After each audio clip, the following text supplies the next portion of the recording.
country, including on Kyiv. We see that even today in continued airstrikes against the capital city. Mr. Putin's goals stretch far beyond the Donbass. The Russian Ministry of Defense's recent talking points may be an effort to move the goalposts, moderating Russia's immediate goals and spinning its current lack of progress as part of what would be next steps. But it's too early to judge what additional actions the Kremlin may take. No amount of spin can mask what the world has witnessed over the past month, and that's the courage and the military prowess of Ukraine's armed forces and its people, which are proving to be more than what Russia bargained for in its unprovoked and unjustified invasion. Now, that prowess is not accidental. We've talked about that a little bit. It's partly a result of the training and the support we and other allies over the last 8 years have been given to the Ukrainian armed forces. The United States, together with our allies and partners, we're going to continue to provide that support going forward to meet their security needs as they bravely stand up to this Russian aggression. I thought it was really important to kind of set the level straight there on that, because I've seen, again, lots of reporting here on these so-called withdrawals. Now, in other news, Balikatan 22 started this week. This is a long-standing annual bilateral military exercise conducted between the U.S. military and the armed forces of the Philippines. It's a key component of our alliance cooperation. The exercise features planning, operations, exchanges, and activities that increase both our nation's military capabilities to provide for the mutual defense of the Philippine archipelago. Exercise activities will occur at multiple locations throughout the Republic of the Philippines and will consist of 3 primary components: a bilateral staff exercise, joint interoperability events, and combined interoperability events, as well as humanitarian and civic assistance efforts. With more than 3,800 members of the Armed Forces of the Philippines and 5,100 U.S. service members, this will be the largest iteration of Balikatan to date. We look forward to a meaningful, productive exercise, and we're grateful for that terrific relationship that we have with the Armed Forces of the Philippines. And then last but not least, today, the final COVID-19 response teams in active duty status who were supporting 59 cities across 30 states completed their mission at the University of Utah Hospital in Salt Lake City. Since the onset of the outbreak, more than 24,000 military members in active duty status have provided support to the whole of government effort. The support included approximately 5,800 military medical providers that supported hospitals and other civilian medical facilities, more than 5,000 military medical personnel administering vaccines at federal community vaccination centers, as well as military personnel who assisted citizens when they were initially repatriated back to the U.S. in the very, very early days of the outbreak. In January of this year, the department activated more than 1,000 service members in support of the President's direction to mobilize additional military medical personnel. And of those service members, DoD deployed nearly 700 who supported 25 hospitals in 14 states just from January to March. The rest of these military members were on standby throughout that time period, ready to deploy at the request of FEMA if they were required. It's important to note that while the Title X COVID-19 response may have come to a close as of this morning, there are still more than 10,800 National Guard soldiers and airmen supporting COVID-19 response efforts in at least 43 states, territories, and the District of Columbia. And I also want to add that NORTHCOM remains postured as well to deploy more personnel if requested. And, of course, the Secretary wants to take this opportunity to pass on his personal gratitude and that of all senior leaders at the Department for the extraordinary work that the men and women of this Department have done throughout the pandemic, but certainly in just the last few months to work so hard in support of civilian medical practitioners. And with that, we'll take questions. Bob. Thank you, John. On Ukraine, when you say you are seeing small numbers of Russian troops moving, you say they're repositioning. Would that be, by small, do you mean like less than a battalion tactical group? Yeah.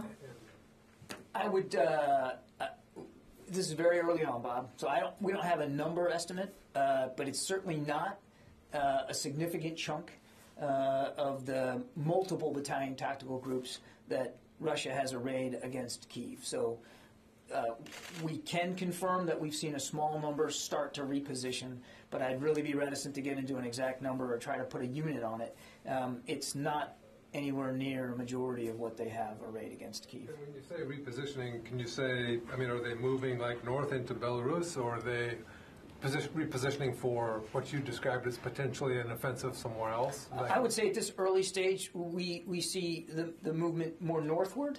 But again, it's too early to tell, Bob, what the destination is, what the final purpose is, and where exactly these troops are going to go long term.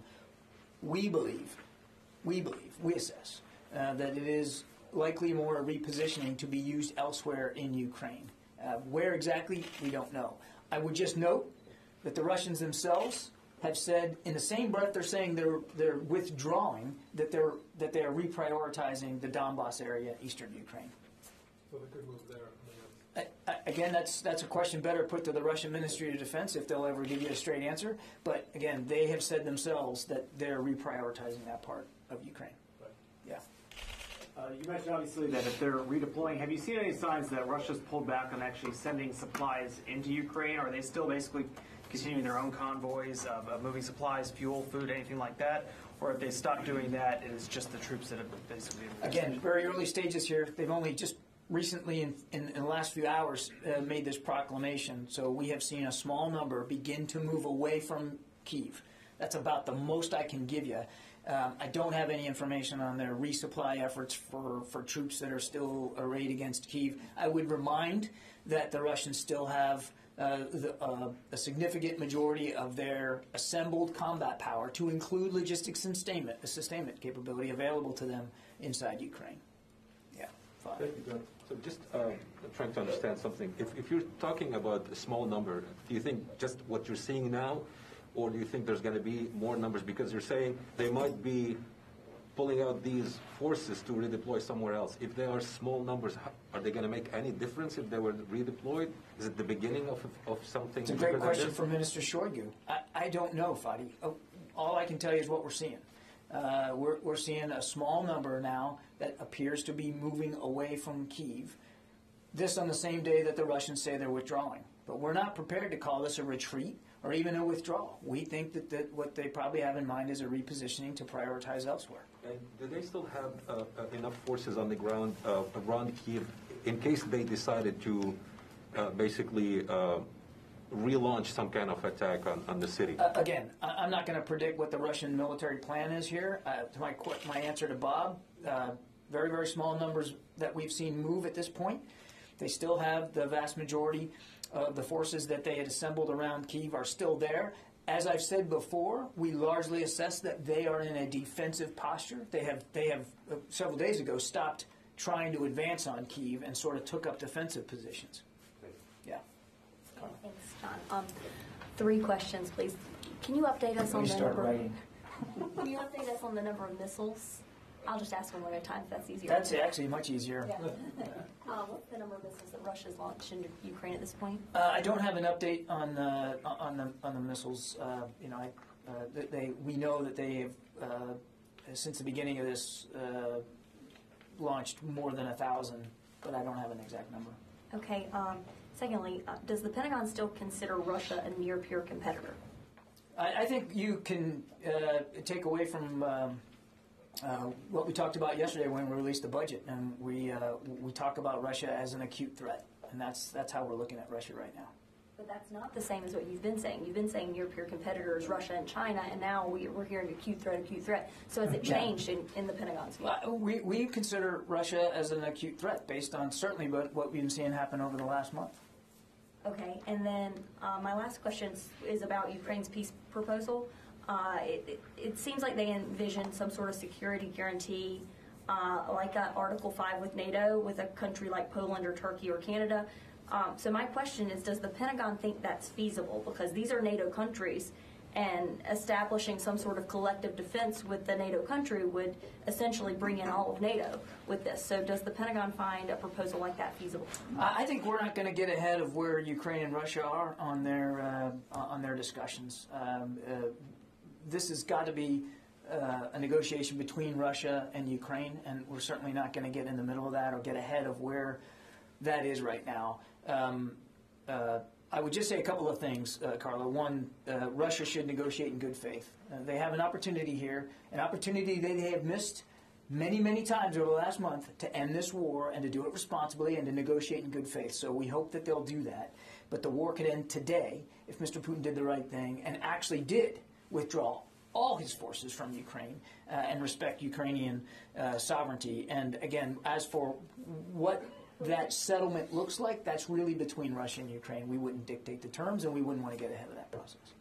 Let me go back over here, David. As I understand military tactics, when you retreat, you leave forces in place to cover the retreat. So are the movements that you're seeing so far, are they consistent with what a retreat from Kyiv would look like? And what would it take to convince the Pentagon that Russia had given up on its intent to seize Kyiv?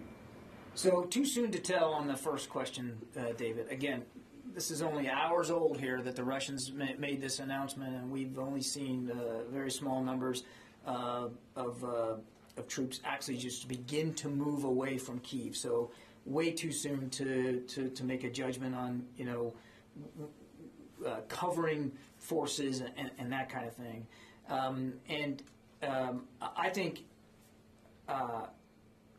what would it take for us to believe it? I think I'd go back to my answer to Carla. It would be to see them take all their forces out of Ukraine, move them out, get them back to home station, and negotiate in good faith.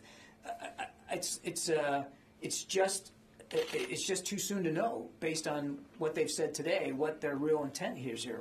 That said, we believe, let me put it another way, that this is really more of a piece of repositioning. And again, we're basing some of that on the clear indications that they are reprioritizing in the Donbass. I'm going to take another run at the Go for it. Acute threat, Russia being an acute threat. So does that change in language signal a change in Russia's priority level for the department? I mean, in your summary documents, it's listed right after China. Does it still occupy the same priority level, or has it gone up, or has it gone down with this new language? I mean, Russia and the threat posed by Russia has remained a priority here at the department. If you're asking me to rack and stack it like a baseball card collection, I'm not going to do that. But clearly, we assess Russia to be an acute threat. We've been pretty clear about that. You don't have to look any further than what you've seen them do over the last 30 days to see that we're justified in labeling them as such. And again, you said it yourself. It's pretty clear in the points that we've delivered since delivering the budget yesterday, and in our strategy that Russia remains a significant issue for the department. And if I could just follow up on the COVID Title X support and that ending, could you just talk about the conditions that led to that decision, the general conditions that led to the decision to end that? To end the support? I mean, we were doing this in support of FEMA and the interagency effort, so we took our guidance from the need out there by FEMA. There's been a reduction in... Yeah, I mean, there's just the conditions are better in the country, and the need for... Remember, what we were doing was taking the pressure off civilian practitioners so that they could do the treatment. So most of our medical personnel that were operating in hospitals were not really doing COVID treatment. They were taking the pressure off other burdens. That pressure was appreciated and welcomed, and has been alleviated, and in concert with discussions with FEMA and civilian health practitioners. We all deemed collectively that now was the right time to pull back that support. But I want to state again, as I said in my opening statement, Northern Command stands ready in case there's more need. I mean, we can flex. We didn't even deploy, as I said, all the troops that we had put on readiness to do this mission. So we could flex up again if needed. I mean, this pandemic, as you well know, is a living thing, and it changes over time. So we're grateful for the ability we're grateful for the chance that we had to contribute to this, and we'll stand by and stay ready. And again, at the risk of sounding redundant, I want to also point out the fact that you still have, more than 10,000 National Guardsmen that are still at it. They're still at it in the States. Nancy. Thank you. I'd like to go back to the repositioning. Have you seen any territorial losses or newly contested areas around Kyiv for Russia since it repositioned its forces? And also, have you seen any change in the amount or type of missile strikes Russia has launched on Kyiv in the last few days that you feel would be tied to this repositioning or focused towards the Donbass? We have seen the Ukrainians push back around Kyiv, particularly in suburbs to the west of Kyiv, where the Ukrainians have retaken ground. I don't have a list of the towns, but we have seen them retake some territories to the west of Kyiv. And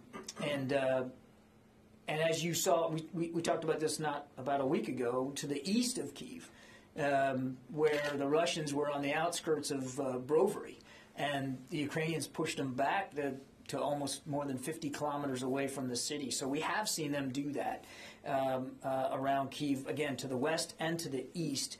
I don't have a breakdown of the airstrikes that are happening. I couldn't give you like a number over the course of time. It's just that we do continue to see Kyiv being struck from the air. So the threat to Kyiv is not over. That is, the repositioning of Donbass has not manifested in terms of a market change in the strikes on the capital. Is that again? I can't quantify it, Nancy. Over the course of a day or two, I don't have a count of how many strikes are happening on Kyiv, and we've never given you that because we just don't have it. But we do continue to see strikes on Kyiv. So we're not convinced that the threat to the capital city has been radically diminished here by this proclamation by the Russian Ministry of Defense. Barbara, did you have one? No? Tara? Thanks. Could you give us a sense of if Russian forces are spread evenly throughout Ukraine, or how many battalion tactical groups they kind of concentrated against Kyiv versus the east, and how you've seen that shift? Yeah. Again, as you know, I've been very careful not to lay out Russian operations. It's not prudent for me to do it, and we don't have exact details of where every battalion tactical group is. So I couldn't tell you how many troops are arrayed against Kyiv versus Kharkiv and Chernihiv, and certainly in the Donbass. What I can tell you is that the vast majority of the assembled force that we saw against Kyiv is still there. We've only seen a small number begin to move away from Kyiv, mostly to the north. We'll watch this over the course of the coming days, and to the degree we can describe for you what we're seeing, we'll do that. We have seen, even before the Russians said that they were going to prioritize the Donbass and the east, we saw them begin to pick up the pace there. More aggressive operations, more active campaigning against towns and villages in the Donbass. That continues today. But look, the Donbass has been a hot war for the last 8 years, and we definitely have seen the intensity pick up. And again, where that goes, we don't know. We've also seen the Ukrainians be just as active in the Donbass and trying to push back on the Russians there. Can you give us a sense of, did they put the bulk of their forces against Kyiv, or did they? Again, I don't want to give you a breakdown here. We have been talking now for a month about sort of three main axes of approach by the Russians, right? North and northeast, Kyiv, Chernihiv, and Kharkiv. All really, that whole northern grouping was really designed against the capital city. The effort to cut off Kyiv. Then the east in the Donbass, which again has been a hot war now for 8 years, and the Russians poured more resources in there. And then in the south. And in the south, as we've been talking about, coming out of Crimea, they basically split to the northwest and to the northeast. To the northeast against Mariupol, which obviously there's a lot of heavy fighting still going on there. You guys have seen that for yourselves. And then to the northwest out of Crimea up to Kherson, and then what we saw was an attempt to take the town of Mykolaiv, which they have not been able to do. And as I think we've talked about in recent days, you've seen that the Ukrainians are actually scrapping it out for Kherson as well. So those are the three main groupings and three main lines of effort. They up until recently, we had still assessed that was their plan was to, as I said in my opening statement, to occupy and annex Ukraine using approaches on those three lines of effort. Again, now we think that they're going to prioritize the east. They have been stalled in the north. And the progress in the early days they had made in the south, they had made progress. Now that's stalled out. And we see them prioritizing the east. But I couldn't quantify that for you, Tara. I don't have their order of battle on that level of detail.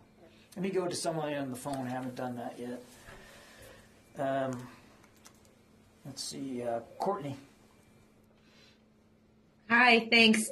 Can you talk a little bit about the president's comments yesterday when he said that U.S. troops, he seems that U.S. troops are training Ukrainian military inside Poland. What kind of training are they providing, and how long has that been going on?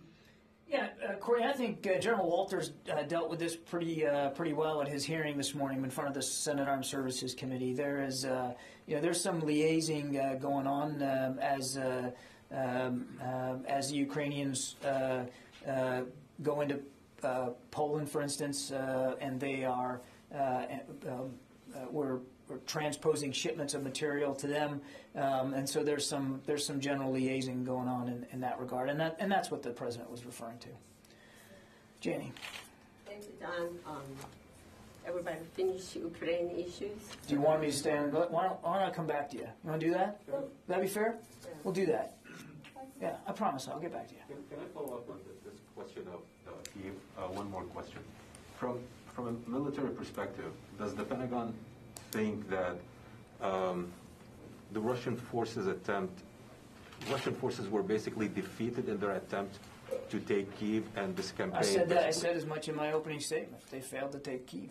So yeah. that's a defeat to their forces, basically. They failed to take Kyiv, and we believe that Kyiv was a key objective for them. Yeah, Louis. Don, you used the word spin in your remarks. Yes, I did. You've also confirmed small numbers leaving. Did you note those small numbers leaving before the Russians made public their proposal today, that that this was being done in good faith? So in other words, are the words following actions that you've already seen taking place in the last? Yeah, I couldn't give you a time hack, Louis, exactly whether it was exactly the moment that the Russians decided to announce it, roughly, same day kind of observation. But we're not taking anything they say at face value. I'm being as honest with you as I can. Small number, scenes started to move. We're not prepared to buy the Russian argument that it's a withdrawal. Again, our assessment is that their intention is to reposition forces and bolster their efforts elsewhere. So the word spin is accurate to what you've been describing, what you just described then? I'm comfortable with the way I characterized it. Helene Cooper. Hey, thanks, Kirby. I want to take another whack at, because I feel like you're describing. It sounds like you are describing. It's been 5 weeks, almost 5 weeks now, and it sounds very much like you are describing a failed military campaign. Would you go that far, or is that too much? I mean, what we're seeing now is this a failure is it a failed military campaign? Helene, I don't think we're prepared to slap a bumper sticker on this thing right now. I mean, there are still people dying. There's still bombs falling. There's still missiles flying. And there's still give and take on the battlefield. So I don't think we're ready to call it one way or another here. What I would tell you is, as I said in my opening statement, they failed to take Kyiv, which we believe was a key objective. I mean, and again, you just have to look at what they tried to do in those early days to see that they wanted Kyiv. They didn't get it. And in the last few days, they hunkered down into defensive positions, basically stopped advancing. And now they're saying, and we're seeing small numbers move away. So we'll see where this goes. But step back, they also, failed to take and hold any major population centers. They haven't taken Kharkiv. They haven't taken Chernihiv. They haven't taken Mariupol. And while we assess they took Kherson, that's back in play right now. So if you count maybe Berdansk on the Azov coast, even that is contested. I mean, you saw the Ukrainians basically sank one of their amphibious ships in the port there of Berdansk. So not only did they not manage to take Kyiv, they've not managed to take any population centers, and the Ukrainians have been fighting back very hard. So it's hard to see how they are succeeding in any one place, except at the death and destruction they're causing to these population centers and to the civilian population. And that's something we can't lose sight of. Megan. So about 14,000 troops you guys have committed to sending to Europe in one way or another, either for NATO or to individual countries. And there's a few thousand left over from who's actually been sent, who you've announced that you're going to send. Are you still trying to get up to that 14,000 number? Are you still looking to source units to get there? And do the peace talks have any bearing on whether you're thinking you're going to send more people or not? Yeah, it's not like the 14,000 is a goal here. The secretary wanted as many options available to him and to the president, and so we put someone prepared to deploy, and we sent someone forward. It is about options.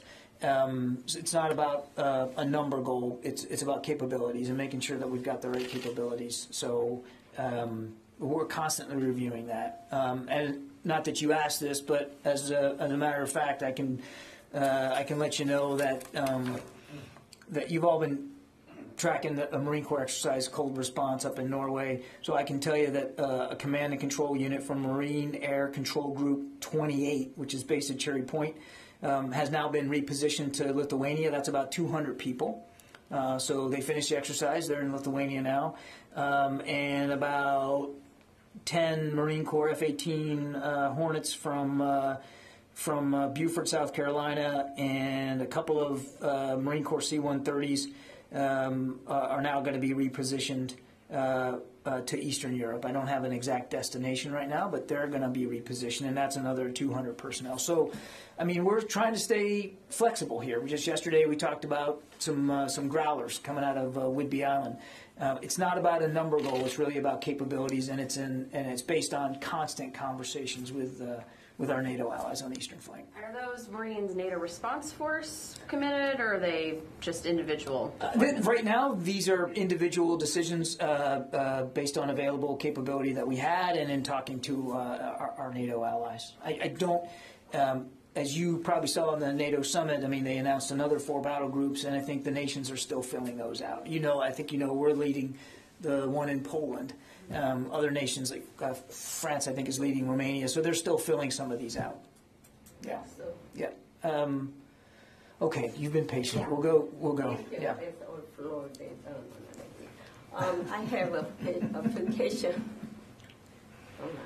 Go ahead. I just be patient. Go ahead. I have an application about the North Korean's ICBM launch. When North Korea launched new ICBM last week, there is a report that the Pentagon refused the South Korea request to respond immediately to North Korea. Why did Pentagon, along with the South Korea, refuse to fire an immediate response to? Why did we refuse to fire an immediate response to this? I mean, with the South Korea and United States, supposedly they joined fire training response to the North Korea, but the Pentagon refused to South Korea, don't do this, because, why did you do that? Why Pentagon refused the South Korea? Well, look, I'm not... Here's the story that General Nakamura, U.S. Korea Forces, Combined Forces Commander, has conducted the Pentagon, but Pentagon refused to fire an immediate response to North Korea. That is the story that what... Okay, I haven't seen the story. I'm not sure what you mean by fire an immediate response. Yeah. I'm not sure what that means. But look. So South Korean, they after launch the North Korean ICBM, South Korea started responding fire 111 minutes later. This is so late because it took so late to respond to. You mean the statement that we issued? Yes. Look, we respond with the time and the care that we believe is required based on these provocations. I mean, there's no ill intent towards our South Korean allies here. I mean, it's a sovereign nation. They are, and if they want to issue a response on their timeline, then we certainly respect that. We responded, we responded in a way that we felt was appropriate to our own initial analysis of the launch. Look, let's not get hung up on who's issuing a statement first or whether it's together or whether we say the right things. I mean, let's focus on the real issue here, which is security on the Korean Peninsula, and the fact that the alliance is still really strong, the fact that we constantly consult with our South Korean allies about readiness on the peninsula, and that we did make a statement. We did note it. And, oh, by the way, in recent weeks, we've actually changed the way we're doing ISR there in and around the peninsula because of recent provocations by the North. Okay, I have another one. Of course. There's U.S. and South Korea are analyzing North Korea ICBM as a Hwasong 15. But North Korea claims it is a Hwasong 17, 2 steps up.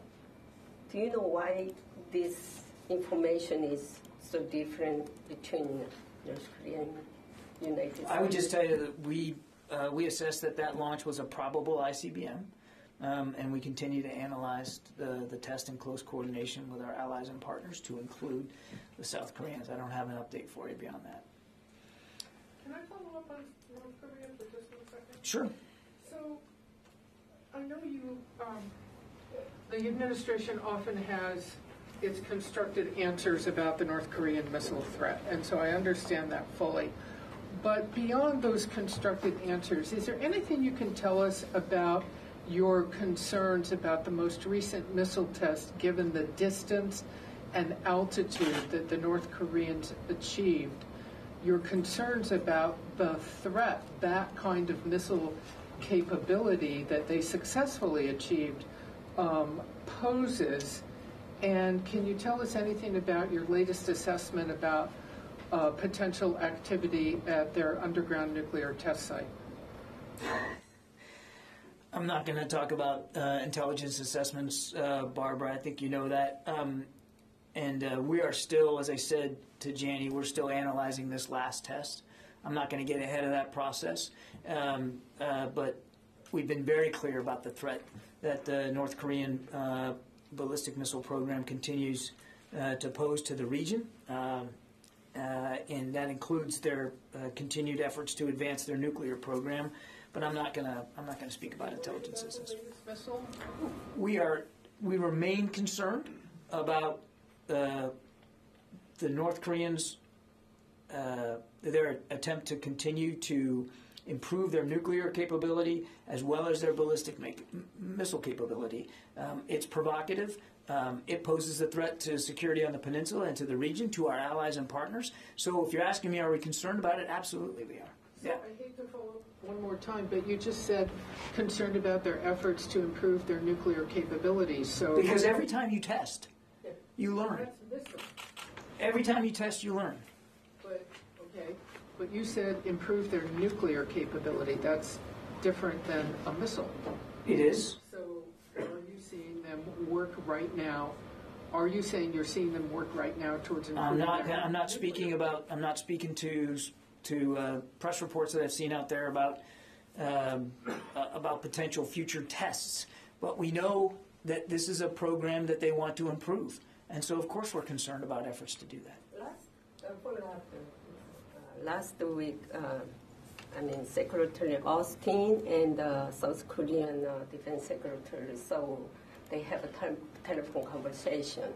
So do you know what particular talking about North Koreans missile launch, or the further next month trying to nuclear test? Again, I'm not going to get into intelligence assessments about specifics on the North Korean program. We read that call out. I'm not going to go beyond that readout. Let me go to Idris from Reuters.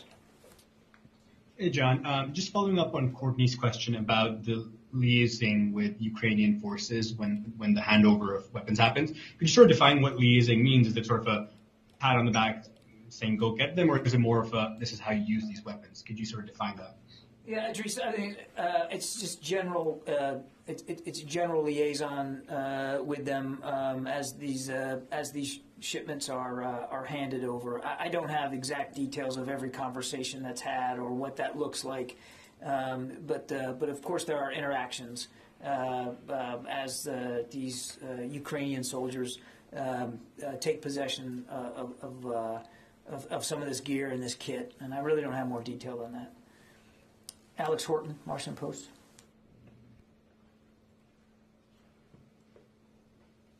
Yeah, can you go back to Idris for his follow-up, please, and then come back? Thanks. Thanks. The follow-up was, is that different from training in any way when you sort of quote-unquote liaise with them? I think it's not training in the classic sense that many people think of training. I would just say it's liaising. Go ahead, Alex. Yeah, thanks. So I'm kind of curious about what some senior defense officials told us last week about indications that the Russians are being more aggressive in the east.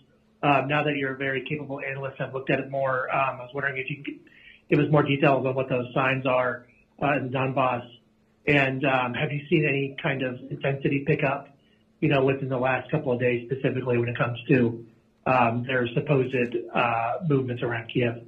Yeah, again, without getting into a blow-by-blow of Russian operations, it's not our war, it's their war. But I can tell you we have seen increased activity, offensive activity by Russian forces in the Donbass, going after more towns and villages, trying to so that's one. Number two, and we've talked about this before, making an effort to come south out of a town called Izium, moving south and southeast to try to pin down Ukrainian armed forces that are in the Donbass. It's one of the reasons why we believe they are fighting for Mariupol, because we believe one goal of them could be to use Mariupol as a way to go north and to sort of close off the Donbass. And again, we have seen them without getting into too much specifics here, we have seen them try to reinforce their footprint in the Donbass, and that's about as far as I'm going to go on that, Alex. Yeah, in the back there. John, thank you. So once the $800 million package fully arrives in Ukraine, will the U.S. continue sending weapons to the Ukrainians, even with the Russians kind of pulling out from that Kyiv area? And then secondly, if there were to be a ceasefire, would the U.S. continue sending weapons to Ukraine? I don't have any announcements to make beyond the president's $800 million package. We're working hard on that. There's already been several deliveries made on that package, and we're moving out as quickly as we can on it. And the president's been clear. We're going to continue to support, as I said in my opening statement, we're going to continue to support Ukraine for as fast as we can for as long as we can. I'm not going to get into hypotheticals about ceasefires and agreements and all that. Obviously, we want to see this war end. But for as long as Ukraine and the Ukrainian armed forces need assistance, the United States is going to be there to help provide it. Yeah. David. So last week, a senior defense official said that he'd seen indications that Russian troops were coming out of Georgia for redeployment to Ukraine. At the time, he said they didn't know where they were going. But one assumption might be they were going to the Donbass, since they had announced they were going to prioritize the Donbass. Now you just said that on the record that you've seen them reinforce their footprint in the Donbass. So have reinforcements from Georgia gone to the Donbass? I haven't seen any indications that troops from Georgia have gone to the Donbass. Jeff Schogel. Thank you. And this may sound like a smart aleck question, but I assure you it's not. When the Defense Department describes Russia as an acute threat, What does that mean? I'm having a hard time explaining it to my readers. Yeah, I would point your readers to what we have seen over the last month here. Russia's unprovoked aggression against a nation state that posed no threat to them. I would point your readers to Russian interference in elections, not just here in the United States, but into nations in Europe. I would point to Russian activities in Syria to prop up the Assad regime and to continue the bloodshed in that country. I could go on and on. The actions of Mr. Putin and the Kremlin and Russian forces speak for themselves. And it would have been irresponsible for us not to address the Russia problem and the Russia threat in our national defense strategy, or even as we rolled out the budget and talked about some of the capabilities that we want to procure and maintain to deal with that acute threat. I'll take one more. Yep. I guess we're good. Go ahead. So, following along with what David was asking, British intelligence has said Russia's Wagner Group is deployed to eastern Ukraine, is expected to send over 1,000 mercenaries for combat operations. Have you guys seen the same thing? Can you confirm that? I won't get into specific intelligence assessments, Carla. But I'll go so far as to say that we certainly have seen indications that the Russians are leaning on private military contractors to bolster their efforts in Ukraine. I think I just leave it at that. Okay, thanks everybody. Appreciate it. That's that for today.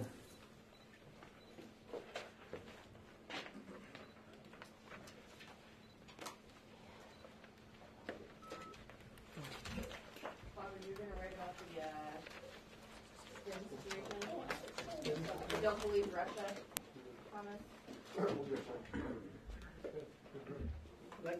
I'm just confused, so I don't, because I would both, but Bob's going to do it, and I'm going to double up.